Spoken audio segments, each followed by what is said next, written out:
அன்பார்த்த பார்வையாளர்களே, சிவனோடு சமமாக கரைந்து கலந்து நிகழ்ச்சிக்குள்ள செல்வோம். மகா சிவராத்திரி, மகா சிவாராத்திரி இந்துக்களால் கொண்டாடப்படும் சிவனுக்குரிய விரதமாகும்.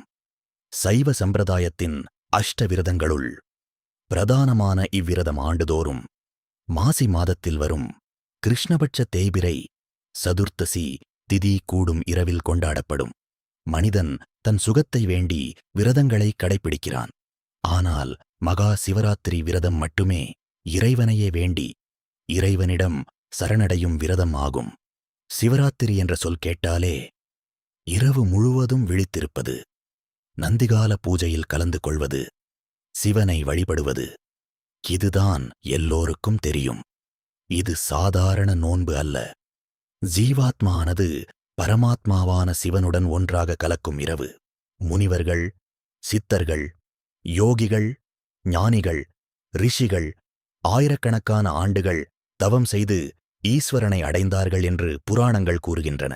ஆனால் அந்த பலனை கலியுகத்தில் சாதாரண மனிதன் கூட மிக எளிதாக பெறக்கூடிய விரதம் சிவராத்திரி விரதம்.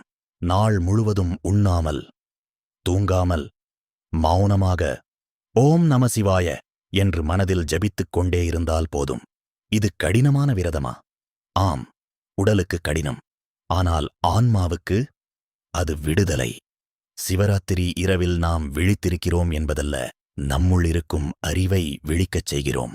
அந்த இரவில் சிவன் அனைவருக்கும் சமமாக அருகில் இருப்பார். அதனால்தான் அந்த இரவு மோட்சத்தை தரும் இரவு என்று கூறப்படுகிறது.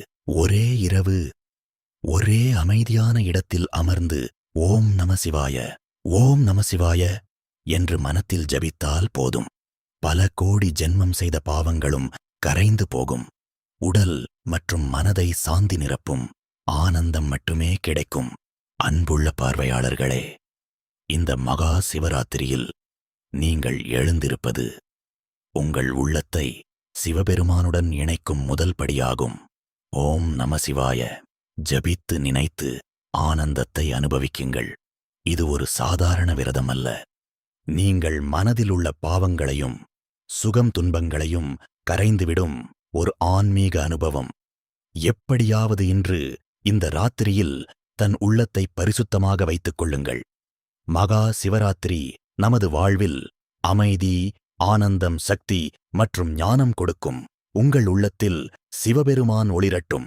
ஓம் நம சிவாயா.